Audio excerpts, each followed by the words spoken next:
My brother drained my account and my father told me to ignore it. I agreed, not telling him the money was taken from his retirement fund. Months later, my father accessed it and found the empty balance.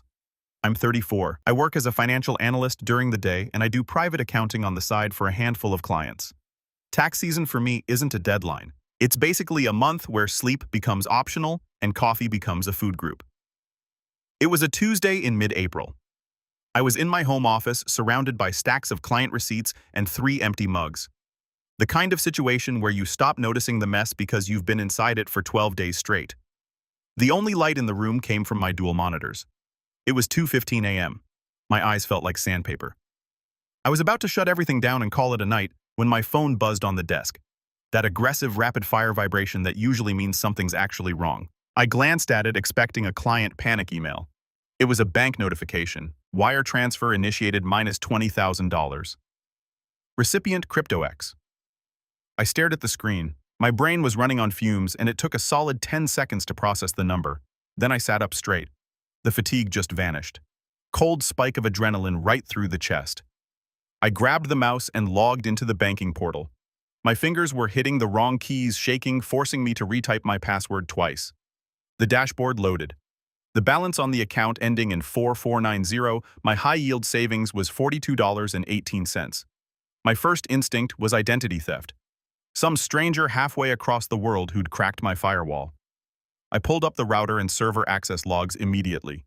It's my job to track money, so I knew exactly where to look. I was ready to see an overseas proxy IP. Instead, I saw a device named Brendan's MacBook Pro. I stopped breathing. Literally stopped breathing. I stared at that name until the letter started to blur. Brendan, my younger brother, had been staying at my parents' house for the past 3 months after his landlord kicked him out. My parents live about 20 minutes away. 6 months ago at Thanksgiving, I'd given Brendan my Wi-Fi password. His laptop must have auto-connected to my network remotely. I dug deeper. Remote desktop logs. He'd used a remote access tool to get into my machine, probably guessed my password. I'd stupidly used a variation of our childhood dog's name for my personal login and wired the money to a crypto exchange. My brother stole $20,000 from me. The rage that followed wasn't hot. It was ice cold. It started in my stomach and spread to my fingertips. I didn't throw anything. I just picked up my phone and called him. It rang and rang. Finally, a groggy voice. "Hello, Brendan." My voice sounded strange to my own ears. Calm, almost mechanical. "Did you enjoy the transfer?" Dead silence, then rustling, like he was sitting up in bed. He played dumb for about 30 seconds before I told him I had the IP logs, his device name, the exact timestamp, all of it. His tone shifted instantly from denial to defensiveness. That's Brendan's signature move in every confrontation he's ever been in. He said he didn't steal it. He borrowed it.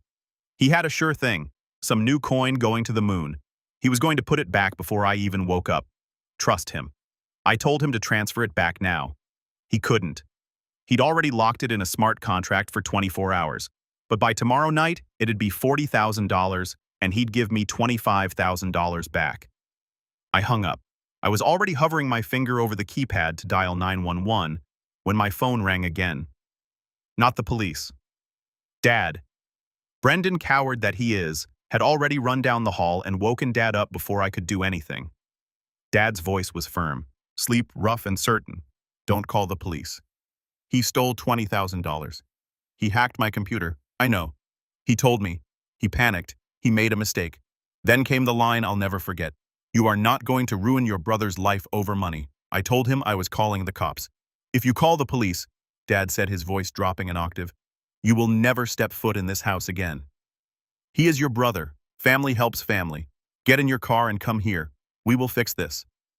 I stood there in the dark office, the empty account balance still glowing on the screen. And then I thought about something specific. I thought about which account Brendan had actually drained. Okay, I said. I'll be there in 20 minutes. I grabbed my keys. I didn't call the cops, not because I was scared, because as I walked to my car, I remembered exactly what that account was, and I realized neither Dad nor Brendan had any idea. Hold on a second, let me jump in. For the listeners, this is the host, not Nolan. His brother Captain Crypto just robbed his own family using a remote access tool he secretly installed months ago. Didn't stumble into it, planned it. And when he got caught, his first move was to pitch a moonshot coin like he's running a Discord pump and dump. The man committed a felony and immediately pivoted to a sales presentation. But here's what nobody in that house knows yet. The money wasn't even Nolan's to begin with. That detail is about to make everything worse for everyone except Nolan. Keep going. To understand why I smiled instead of panicking on that drive over, you have to understand the history of that account. I've always been the responsible one in the family. Boring. According to Brendan College finance degree, CPA steady job, 401k, the whole package. Brendan was the wild spirit. That's what Mom always called him. He dropped out of college to start a dropshipping business. Failed. Tried day trading. Failed. Tried being an influencer. That one failed so spectacularly, it still gets brought up at family dinners. Every single time he crashed, Dad was right there with the fire extinguisher and the checkbook. Caleb's learning. Give him a break. He just needs one good idea. But 2 years ago, something shifted. Dad had inherited a plot of scrubland in Texas from a great aunt nobody really thought about. Turned out, an oil company needed to run a pipeline through it. Dad sold it quietly, netted around $150,000 after taxes. Didn't tell Mom. Definitely didn't tell Brendan. He called me. He took me out to lunch at a steakhouse, something he almost never did. Ordered a coffee, looked me in the eye across the table, and slid a check toward me. "I need a favor, Nolan," he said. I looked at the check. "That's my retirement. My real retirement, not the pittance your mother and I have in the joint account." He leaned in and lowered his voice. "If your mother finds out, she'll renovate the kitchen or book a cruise. If Brendan finds out..." He shuddered and didn't finish the sentence. He wanted me to open an account under my name. Manage it, keep it safe and quiet. He'd give me 5% of the interest as a management fee. On paper, it looked like my personal savings. "I trust you," he said. "You're the smart one." That was the hook. I'd been waiting to hear that line from him my whole life. I did it. I opened the high-yield savings account under my name and nicknamed it Project T in my personal ledger. Over 2 years, Dad had dipped into it a few times for what he called emergencies, but mostly it just sat and grew. By mid-April, the account had about $20,000 in liquid cash. The rest I had locked in long-term bonds. My actual personal savings were at a completely different bank specifically to avoid mixing funds. I'd been deliberate about that separation from day one. Brendan, being lazy and in a rush, had grabbed the liquid cash. He thought he was stealing from me. Dad thought he was protecting Brendan from consequences of stealing from me. Neither of them knew they were having that argument about Dad's own retirement fund. I drove to their house at 3 a.m. with all of that in my head. I practiced a look in the rearview mirror. Sad, compliant, defeated. The look of a son who got beat and knows it. If Dad wanted to play the family helps family card all the way to the river, I was going to let him. The house smelled like stale coffee and stress when I walked in. Mom was asleep upstairs. Dad had kept this quiet from her. In the living room, Dad standing by the fireplace in his bathrobe, arms crossed. Brendan on the couch, head in his hands, eyes red-rimmed. Whether the tears were real or performed, I've honestly never been sure. With Brendan, it's usually about 50-50. Dad's fury wasn't directed at the thief. It was directed at the inconvenience of the situation. He ran the whole script. Brendan made a mistake. He's drowning. He's desperate. Look at you, Nolan. You've got the condo, the investments, the promotion, no kids, no debt, and then the one that genuinely floored me. Don't be greedy, Nolan. He actually said that I'm the victim standing in his living room at 3 a.m. and I'm being told not to be greedy. I laughed. Dry, quiet, barely audible. And then he hit the real point. If I called the police, Brendan goes to jail. His life is over. Did I want to be the reason my brother had a criminal record? Did I want to break Mom's heart? So what exactly are you proposing? I asked. I just eat the loss. Dad squared his shoulders. Yes, you let it go. Consider it a contribution. A contribution to saving your brother. He'll pay you back eventually. He said this, knowing full well it was a lie. All three of us knew it. I looked at Brendan. He was watching me through his fingers, holding his breath, like a kid waiting to find out if he's getting a punishment or ice cream. I looked at Dad defiant, completely certain he had the authority to redistribute my money because he was the patriarch, and that's just how it worked. Okay, I said softly. Dad blinked. He hadn't expected it to be that easy. You want me to let it go? I said again slower. Treat this $20,000 as a gift to get Brendan out of trouble. Not seek repayment, not involve the authorities. That's what you're asking me as my father. Yes. Dad exhaled. Exactly. That's the right thing to do. That's what a good brother does. And you promise, I said, looking him directly in the eye, that we never speak of this money again. Debt is settled. Done. I promise. It's buried. Gone. I pulled out my phone, told them I was turning off the fraud alert. I was actually stopping the recording I'd started the moment I walked through the front door. I drove home. I let them think they'd won. Pause for a second. For listeners, this is still the host jumping in, not Nolan. I need a moment here. This man walked into a room at 3 a.m. where his father was actively shielding the guy who robbed him. Stayed completely calm, agreed to everything, and recorded the entire thing on his phone. That's not just restraint. That's operating at a different level entirely. Dad thought he was brokering a family peace deal. What he was actually doing was signing a document that would come back to haunt him. And the beautiful part, he was genuinely proud of himself. Anyway, this is where Nolan stops reacting and starts building. The next morning, I felt more awake than I had in months. I called in sick, not entirely a lie, and set up a coffee meeting with my friend Diana. We'd been friends since college. She's a contract lawyer sharp as anyone I know, and she was the only person outside my family who knew about Dad's secret fund because she'd helped me put together the original management paperwork, which Dad had refused to sign because he didn't want a paper trail. We met downtown at a coffee shop far from anywhere Dad or Brendan might wander. I played her the recording. She listened with her mug halfway to her mouth. When it finished, she set it down. "Nolan," she said, "this is diabolical. I love it, but you need to cover yourself. You're the custodian of that account. If your dad tries to come after you for negligence or mismanagement, you need documented proof that he authorized this outcome." "That's exactly why I'm here. How do I lock him in without tipping him off about the secret?" She tapped her pen on the table for a few seconds. Email confirmation vague enough not to trigger his paranoia about the fund. Specific enough to identify the transaction. We spent an hour drafting the right email. Subject line: resolving last night's issue. The body confirmed that, per his request, I was canceling any police report regarding the unauthorized transfer of $20,000 from the savings account under my management on April 15th. And that I understood he wanted this treated as family assistance for Brendan, not a debt requiring repayment. I closed it by saying I hoped it helped Brendan get back on his feet. I hit send. 2 hours later, Dad replied, "Thanks, son. Proud of you. Let's move forward. Don't bring it up to your mother." Diana read the reply over my shoulder and gave me a nod. "You're legally bulletproof." He explicitly authorized forgiveness of the debt. He thinks he's clearing a balance you're owed. The phrase savings account under my management covers the fund without naming it. That afternoon, I went to the bank, my actual bank where my personal money lived. I moved everything to a completely different institution, set up two-factor authentication with a hardware key, changed every password I owned, ran a full virus scan, wiped my laptop's hard drive, and reinstalled the operating system from scratch. I scrubbed Brendan's digital fingerprints out of my life entirely. That night, Brendan texted me, "Hey bro, crypto crashed, lost it all. Sorry, but thanks for being cool about it. Dad says you're a hero. LOL, lost it all." Of course he did. There was never a sure thing. He'd either dumped it into a pump and dump scheme or just made the dumbest possible move with it. With Brendan, both options are equally likely. And the LOL that told me everything I needed to know. He thought he'd gotten away clean. He thought the Bank of Nolan had a no-penalty withdrawal policy. I didn't reply. I made myself a cup of coffee, sat on the balcony, and waited because I knew Dad's pattern. He'd ignore the fund for months, let it sit, let himself feel secure. But eventually he'd want to move it. He'd find some deal. He always did. It took 3 months. Okay, stop. I need to appreciate something about this for a second. Captain Crypto, who has failed at dropshipping, day trading, and influencer content, sent an LOL in his apology text. An actual LOL. What's next? A Yelp review of the heist. 3 stars. The victim was too calm.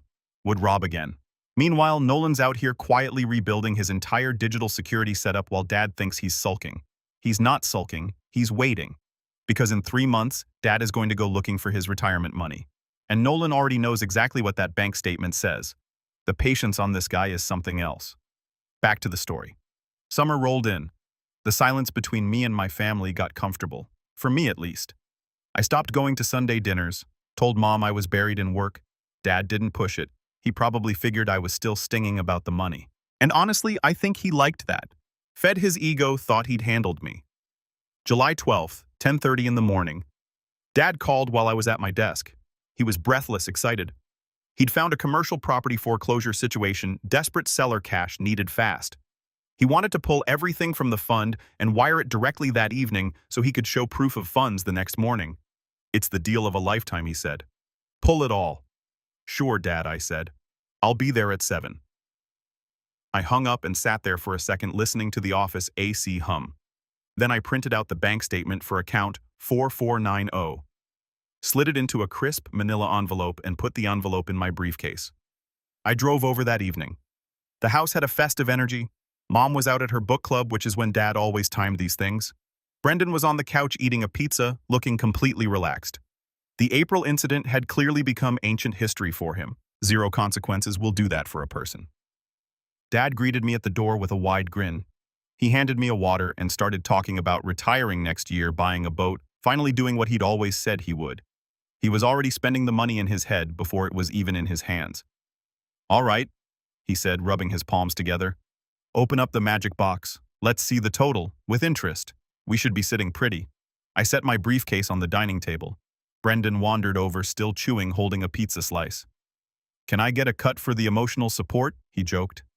I didn't smile. I opened the briefcase. I did not take out a laptop. I took out the manila envelope. I didn't bring the computer, I said, but I brought the latest statement. Dad looked confused. Why, we need to transfer it. Read it first. I slid the envelope across the table. Dad picked it up, opened the flap, pulled out the single sheet of paper, adjusted his reading glasses.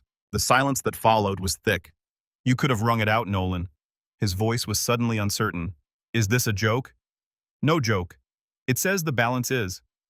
He looked up, his eyes wide and glassy. $42.18. Where is the rest? There should be over $20,000 in here. Brendan stopped chewing. He looked at the paper, then at me. The color left his face entirely. It was withdrawn, I said.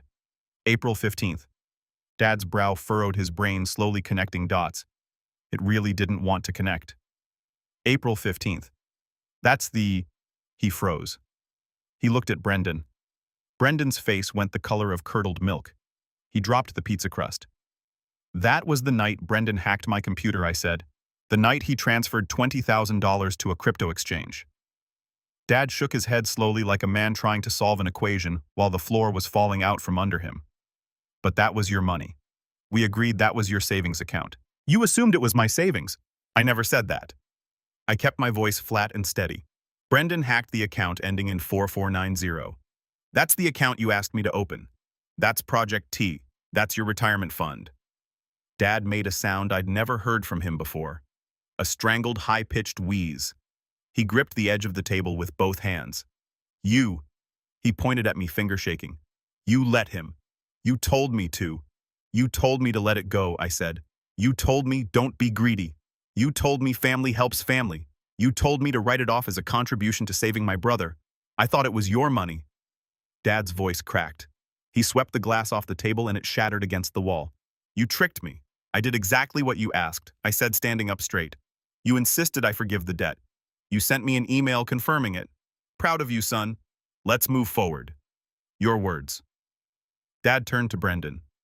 Brendan was already backing toward the doorway. I didn't know, Brendan said. I swear I thought it was his money. I thought he was loaded. You threw my retirement into a crypto scam. It was an accident.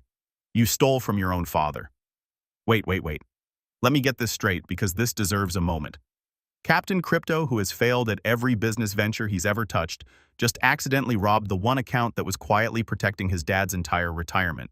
And his defense, I thought he was loaded. That's not a defense. That's a LinkedIn headline. Meanwhile, Dad, who spent years shielding this guy from every consequence on the planet, is now watching his nest egg evaporate in real time in his own dining room on a Tuesday. The man who coined family, helps family, just found out his family helped themselves to his life savings. Beautiful. And we're not done. Dad lunged at Brendan. Not cinematic, just desperate, clumsy. A grab at the collar of his t-shirt. They stumbled into the living room. A lamp went over. I stood in the doorway and watched. I didn't move to intervene. Not immediately. Brendan shoved him off. Dad stumbled backward onto the couch, breathing hard, one hand pressed to his chest. I did step forward then. Stop it, I said, both of you. Brendan was already crying, real this time. Ugly full body crying, the kind you can't fake. He looked at me. Nolan, help me. Tell him it was a misunderstanding. I looked at my brother, the one who'd used me, ignored me, and stolen from me, always hiding behind Dad. The second anything went wrong, his whole life. I can't help you, Brendan. I said, I'm just the greedy one. Remember? He ran out the front door. His car started and peeled out of the driveway. Silence settled back into the room. Dad sat on the couch, head in his hands. He looked old in a way I hadn't noticed before, smaller. When he finally looked up, his eyes were wet. Nolan. He could barely get the word out. Fix this, please. I know you have your own savings. You have to help me. If your mother finds out, Mom isn't going to find out from me, I said. But I'm not giving you a dime. How can you be so cruel? I'm your father. I pointed to the empty doorway. You taught me family helps family. Well, you just helped him. You gave him $20,000 of your own retirement money. You should be proud. That was an extremely generous gift. It wasn't a gift. It was when I thought it was your money. It only became a theft, I said. When it turned out to be yours, I picked up my briefcase. Where are you going?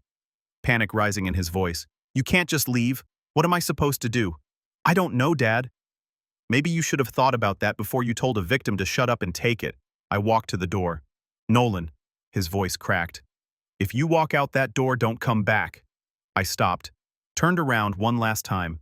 Dad, I said you used that threat 3 months ago. It worked then. It doesn't work now because I've realized something in the last few months. I don't need you. You need me. And you just lost me. I closed the door behind me gently.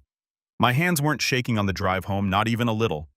I merged onto the highway feeling lighter than I had in years, maybe decades, like I'd set down a backpack I'd been carrying since I was a kid and hadn't even noticed the weight until it was gone. The texts and calls started before I hit the first exit ramp. Dad pleading, Brendan panicking. I didn't block them right away. I wanted to watch the consequences actually land. The $20,000 was gone, and I'd known that since April. But sitting there watching the city skyline open up ahead of me, I realized it was the best money I'd ever spent. It bought me something I hadn't had in 34 years, my own life. One more stop before the update for the listeners. I want to point something out. Nolan didn't yell, didn't threaten, didn't go scorched earth on the whole room. He just walked out.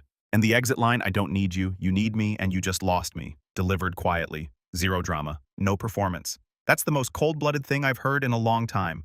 Not because it was mean, because it was true and he knew it and they knew it, and the door closed gently behind him. Anyway, now let's see what 3 years of consequences looks like. Final update. 14 months of no contact. Blocked the unknown numbers. Let the ones I recognized ring to voicemail twice so they knew I'd seen the call. Then silence after that. I'm not going to tell you it was painless. There's a version of me that mourned the family he wished he'd had. But that version of me also has worse savings and a worse sleep schedule, so we don't let him make decisions. Then Aunt Rita showed up. A Saturday morning in late fall, I was on the balcony with an espresso watching the city come to life. My building buzzer went off. I checked the intercom and saw a woman in a large sun hat and oversized sunglasses moving like someone who believed they were being very subtle. It was Aunt Rita, Dad's sister, the family's designated message carrier and unofficial historian of other people's business. I should have let it ring honestly, but curiosity is a difficult thing to resist when you've been in the dark for over a year. I buzzed her up. She sat on my white leather couch and looked around the apartment with an expression that somehow managed to be both impressed and offended at the same time. She clutched her purse like it had evidence inside it. "You've done very well for yourself, Nolan," she said. Her tone made it sound like an accusation. I set a coaster down for her water. Didn't offer coffee. Coffee is for guests who are planning to stay. She ran the standard script. I'd abandoned the family, turned my back in their darkest hour. How could I live with myself? I let her finish. I removed myself from a crime scene, I said. There's a difference. How are they doing? She leaned in with the look of someone who'd been saving this news for exactly this moment. Dad had lost the house, the one my parents had lived in, for 30 years. After I left that night, he'd become obsessed with the commercial property deal, convinced it was the only way to recoup the loss. He'd put the house up as collateral to secure a hard money loan, put everything he had into it, but the property turned out to have a lien on it he hadn't discovered. The deal collapsed, the investors pulled out, the lenders came collecting, and he had nothing left because the fund was gone. He was driving for a rideshare app out of a Route 9 motel, telling anyone who asked that he was consulting. Mom had moved into a small apartment near her church. She'd had to resign from the garden club board, which according to Rita was actually the more devastating loss. And Brendan, he'd left the state before anyone could serve him anything. Took Dad's car before the bank repossessed it and drove south. Last anyone heard, he was in Florida waiting tables and dodging subpoenas. Some people were apparently still looking for him, not the kind you call the bank about. Then Rita looked at me directly and delivered what she'd come to say. "Nolan, your father is 70 years old. He's driving strangers around at night to pay for a motel room. Your mother is living on Social Security, and here you are." She gestured around my apartment. "One check from you could get your mother into a nice place. It could get your father off the road." I looked at her for a long moment. "Aunt Rita," I said, "do you know why I didn't call the police that night? Because your father asked you not to." "No, because I wanted them to actually learn something. Dad spent his whole life bailing Brendan out with money he was hiding from his wife. He used me as the vault and Brendan as the excuse. When the vault got robbed, Dad's instinct was to protect the thief and silence the victim. If I write a check right now, what happens next week? Does Dad learn? Does Brendan? They've suffered enough," she said. My compassion, I said, was giving them a real choice. Dad chose Brendan over me. He chose to cover a felony over my dignity. He told me to let it go. I stood up, so I let it go. I let them go. I'm not rescuing anyone here. I'm ending the cycle. Rita stood face flushed. "You're cold, Nolan. Ice cold. Your father was right about you. You care more about money than blood." "No," I said, walking her to the door. "I care about peace, and I paid $20,000 for it. I think that's a fair price." She left. I watched the elevator doors close on her expression. I went back to the balcony. There was one loose end I hadn't told anyone about. When Dad set up the fund, he'd promised me 5% of the interest as a management fee. I'd managed the money properly, moved it into high-yield bonds and index funds before Brendan drained the liquid cash. The original principal was what got stolen and lost. But the interest I generated over 2 years, I'd swept that into a separate sub-account every quarter just as clean accounting practice. Brendan hadn't touched it, didn't know it existed. About $8,500. Technically Dad's money. Technically my fee. A genuine gray area. But I didn't want a gray area. I didn't want a single dollar of that fund mixed into my new life. I made out a cashier's check to a gambling addiction recovery foundation. Sealed the envelope, walked down to the lobby mailbox, dropped it in. Clack, final, 3 years now. Mom and Dad divorced. Turns out, when you lose the house and your wife finds out about the secret fund you'd hidden from her for years, the marriage doesn't survive that conversation. Mom is in a senior community now. We talk occasionally surface level carefully. She still blames me a little. She can't fully help it. It's the wiring she grew up with, but she respects the distance. I send her flowers on her birthday. Dad still emails me sometimes, usually links to investment opportunities or things he's read online. "Mason, look at this gold IRA. This one is different. He hasn't changed. He's still looking for the shortcut. Still hunting the magic move that undo 30 years of decisions." I dragged them to spam without opening them. And Brendan got arrested in Georgia. Check fraud. Minor charge as these things go, but enough to put him in the system. He called me collect from jail. I stared at the phone for a full minute. Inmate from Brendan. "Would you like to accept charges?" I pressed decline. That was the hardest moment. Harder than the night of the theft, honestly, because it was the moment I fully accepted I couldn't save him. Dad had spent 30 years trying to save him, and all it produced was a man who believed the world owed him everything without receipt. If I answered that call, I wouldn't be helping. I'd just be the new enabler, the new dad. So I let it ring out. My life now, I got the senior analyst promotion. Salary nearly doubled. My personal investments are up. I'm with a woman named Claire who knows the whole story and, unlike my family, actually respects that I have a line I don't negotiate past. Life is stable, boring in the best possible way. Dad called me greedy that night. He used it like a weapon. But let's be clear about what greed actually is. Greed isn't having savings. Greed isn't wanting justice when someone steals from you. Greed is feeling entitled to take what isn't yours because working for it seemed like too much effort. Greed is hiding money from your wife for years and then demanding someone else cover your losses. Greed is asking a person to set themselves on fire so you can stay warm for 1 more hour. Family helps family is a real thing when it runs both directions. When it only flows one way, it's not a value. It's a collection strategy. I paid $20,000 to learn that. Honestly, best money I've ever spent. So if you're the responsible one, the one who holds the vault, absorbs the impact, gets called greedy for wanting what you earned, remember this. You are not an ATM with a family plan. You're a person, and your security matters just as much as theirs does. I want to hear from you. Have you ever had to draw a hard line with a family member over money or been on the other side of one? Drop it in the comments. Look, Nolan's not perfect. He made a calculated decision and let it ride for months while the clock ticked. But here's what I know. A man who robs you and a father who covers for it aren't asking for your compassion. They're asking for your compliance. And the moment you realize you're not obligated to fund someone else's chaos, everything changes. That line he dropped at the door, quiet, no drama. I don't need you, you need me. That's not cruelty. That's a man who finally stopped shrinking.